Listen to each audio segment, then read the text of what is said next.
लोगों को एक बात बताना चाह रहा हूँ कि ये वो औरत है, हालांकि मेरे को स्टार्टिंग में बोलना चाहिए मगर अभी जहन में आया और इन्होंने भी नहीं बताया कि ये औरत है। इन्होंने अपने बड़े भाई को अपनी किडनी दी और ये आज एक किडनी पे है। ये मेरे को पहले इंट्रोडक्शन में बोलना चाहा, मैं माफ़ी चाहता हूँ मगर इन्होंने भी नहीं याद दिलाया। अभी जब मैं लिखने बैठा तो मुझे याद है ये वो औरत है जो जिन्होंने अपने बड़े भाई को अपनी एक किडनी दी थी। मैडम उसके बारे में कुछ बताएंगे? जी बताइए। You are watching Delhi News. दोस्तों, नो योर कैंडिडेट में आज हमारे साथ है 213 की कैंडिडेट ज़ैबुन्निसा मलिक उर्फ जो है डॉक्टर ज़ेबा मलिक, प्रोफेसर भी है और प्रिंसिपल साबु सिद्दीक पॉलिटेक्निक की है। Madam welcome to know your candidate में आपका स्वागत है। Thank you. पहले ये बताइए कि आपका वार्ड कौन कौन सा लगता है? 213 वार्ड कौन सा है? देखिए 213 में नागपाड़ा और कमाटीपुरा ये दो मिलके आता है। नागपाड़ा में जैसे हमारा स्टार्ट होता है टेमकर मोहल्ला, चौकी मोहल्ला, काजीपुरा, उसके बाद हमारा डंकन रोड आता है, फिर उसके बाद कमाटीपुरा की लाइन 1 2 3 4 5 ऐसा 16 तक चलता है जी पूरा। कैसे है आपका कैनवासिंग अभी चल रहा है? क्योंकि अभी 4-5 दिन ही बाकी है। अल्हम्दुलिल्लाह बहुत अच्छा है, बहुत अच्छा रिस्पांस है लोगों का और वो देखने से लगता है कि लोग जो रिस्पांस दे रहे हैं वो रिस्पांस को देख के लगता है कि लोग जानते हैं। लोग तो सबको रिस्पॉन्स देते हैं। हाँ देते होंगे, कांग्रेस लेकिन वाले आते हैं उसको भी रिस्पॉन्स देते बिल्कुल हैं, देते एमआईएम हैं। वाले आते हैं उसको भी रिस्पॉन्स देते हैं। तो आपको ऐसा क्यों लग रहा है कि आपको ज़्यादा प्रेफरेंस मिलेगा? नहीं, क्योंकि मैं यहाँ पर नई भी हूँ। यहाँ आने के बाद जब मैंने ये वार्ड को देखा तो लोगों ने जो इस तरीके से वेलकम जो किया उसकी वजह ये थी कि लोग जानते हैं कि कैंडिडेट में एजुकेशन है, तो आज वो शऊर भी लोगों के अंदर क्या दिखा। एजुकेशन के बारे में आपकी क्वालिफिकेशन क्या है? मेरी क्वालिफ़िकेशन है, मैंने पीएचडी किया है AIML पे, artificial intelligence machine learning, autism model बनाया है। मेरा मॉडल यूएस में एक्सेप्टेड है। मैं ऑलरेडी एक मॉडल मैंने करियर गाइडेंस में बनाया है और पिछले 28 सालों से साबु सिद्दीक में हूँ। प्रिंसिपल 2015 से अभी तक प्रिंसिपल हूँ और अल्हम्दुलिल्लाह वहाँ पर रहते हुए था कि वहाँ काम कर रहे थे हम। ट्रस्ट भी चलाती हूँ अपनी खुद की और अपनी ट्रस्ट के ज़रिए लोगों की हेल्प करती हूँ। अरे दोस्तों, मैं पर्सनली ज़ेबा मलिक जी को लोगों को एक बात बताना चाह रहा हूँ कि ये वो औरत है, हालांकि मेरे को स्टार्टिंग में बोलना चाहिए मगर अभी जहन में आया और इन्होंने भी नहीं बताया कि ये औरत है। इन्होंने अपने बड़े भाई को अपनी किडनी दी और ये आज एक किडनी पे है। ये मेरे को पहले इंट्रोडक्शन में बोलना चाहा, मैं माफ़ी चाहता हूँ मगर इन्होंने भी नहीं याद दिलाया। अभी जब मैं लिखने बैठा तो मुझे याद है ये वो औरत है जो जिन्होंने अपने बड़े भाई को अपनी एक किडनी दी थी। मैडम उसके बारे में कुछ बताएंगे? जी बताइए। असल में हमारे जो भाई हैं मुझसे जो बड़े हैं उनकी तबीयत ठीक नहीं थी, दोनों किडनी फेल होने की वजह से। डॉक्टर का था कि मेरी भाभी और हम दोनों भी थे रेडी। देखिए किडनी एक देने से कोई फ़र्क नहीं पड़ता। लोगों को पहले मैं ये बता दूं कि अल्लाह ताला का निज़ाम ये है कि 2 किडनी है, 2 दी गई है। पूरी बॉडी में एक ही पार्ट ऐसा है जो ख़राब होने के बाद भी आदमी ज़िंदा रहता है।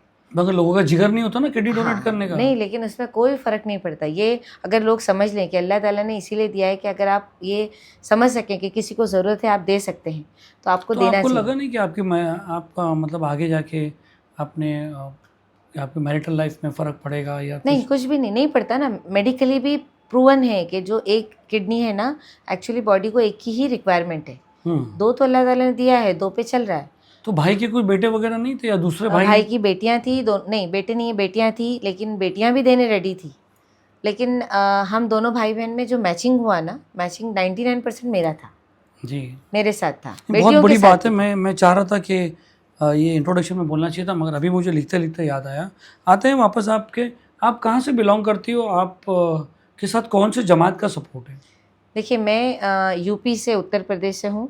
यूपी फैज़ाबाद, अकबरपुर बसखारी ज़िला जो हमारा लगता है, मरहारा। प्योर यूपी मरहारा जो है। मेरे अटायर से आपको समझ में नहीं आता है कि बहुत तालीम याफ्ता हूँ, सब कुछ हूँ, उसके बावजूद अपनी वो जो हमारी जो एक तहजीब चली आ रही है वो छोटी नहीं है। मेरे समझने से कुछ मैडम आवाम को लगना चाहिए वो वोटिंग है। जी बिल्कुल। मैं तो आपको बहुत पहले से जानता हूँ। आप मेरे बेटे की जो है प्रिंसिपल रह चुकी है और मैं आपको जितना जानता हूँ उतना शायद ही कोई वोटर जानता होगा आपको। जी तो एक्चुअली कैसा है कि मैं यूपी से हूँ और फैज़ाबाद जो हमारा मरहारा की चौहान शरीफ है वहीं पे बसखारी से थोड़ा अंदर जाएंगे तो एक मरहारा गांव है। दूसरी ये बात कि मेरे जो वालिद थे वो खुद भी MLA थे। कहाँ से? कुरला से। अच्छा। क्या नाम था पूरा? मलिक लियाकत हुसैन। कभी की बात है ये 1978 में इलेक्ट हुए थे एमएलए में। और ये भी बात बता दूं कि 1978 में उनके लिए राजनारायण खुद आए थे वहाँ पर। कौन सी election पार्टी के के थे ये? ये भारतीय जनता पार्टी तो नहीं ना, बीजेपी तो नहीं नहीं ना? नहीं बीजेपी नहीं, उस वक्त उसको पूरा पूरा बोलते फास्ट थे। बोल रहा था हाँ, ऐसा? नहीं नहीं नहीं इतनी देर में समझ जाएगा कि भारतीय जनता पार्टी नहीं है। नहीं, बीजे जनता पार्टी नहीं थी ये। भारतीय जनता दल। ये हल्दर किसाल जिसका वोट था, हाँ, भारतीय जनता दल। अच्छा, हल्दर उससे के थे। साथ, हाँ उसके, और सोशलिस्ट है वो, हमेशा सोशलिस्ट रहे।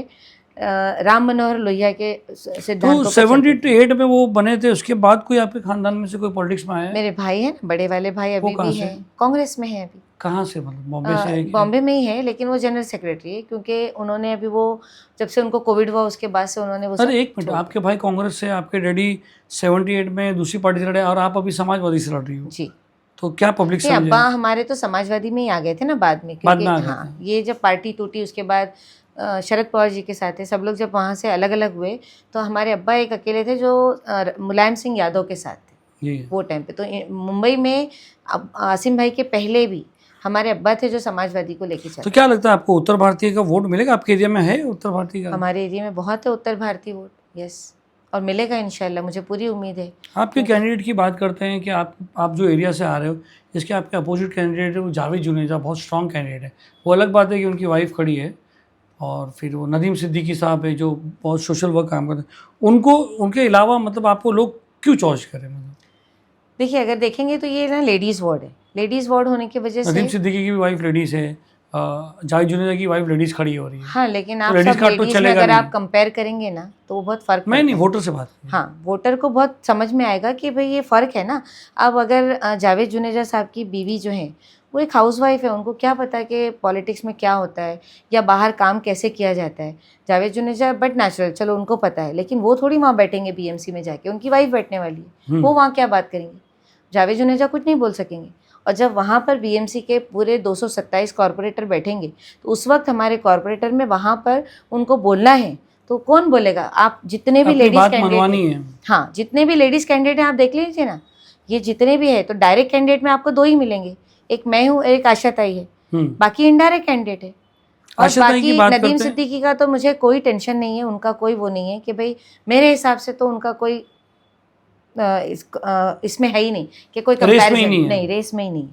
रेस में खाली है तो कांग्रेस और हम लड़ रहे हैं, और वो उसके तो बाद वो बोल के जाएंगे कि आप रेस में नहीं हो। सबको बोलने का राइट है, यस, बोलने दीजिए, सबका कॉन्फिडेंस है, हर कोई बोलेगा।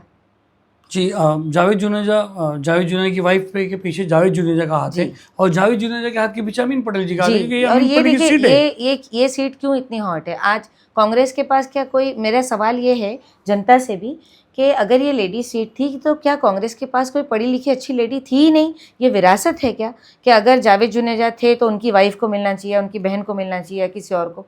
हमारे कांग्रेस के अंदर क्या ऐसे लेडी थी ही नहीं पढ़ी लिखी जिसको उतारते? अच्छे अच्छे कैंडिडेट देते ना, और वहाँ आवाम डिसाइड करती कि भाई कौन सा अच्छा पढ़ा लिखा कैंडिडेट है, किसके सामने हमारी चल रही है, तो वहाँ आपको पर लगता कैंडिडेट है नहीं आवाम दिया गया। अच्छे काम और अच्छे लोगों को कैंडिडेट बनाती है, विजय बनाती है? बिल्कुल, इंशाल्लाह। देखिए, काम दिखता है। मैं आपको बताऊं कि मेरा जो काम है, मैंने यहाँ पर 28 साल काम किया, वो दिखता है लोगों को। मेरे स्टूडेंट से आप पूछ सकते हैं, मेरा काम मेरे कॉलेज से पूछ सकते हैं, तो मेरा काम तो यही है, और मैं कहीं दूर नहीं गई हूँ, यहीं पे बैठ के काम कर रही हूँ, सारा काम लोगों को दिखता है।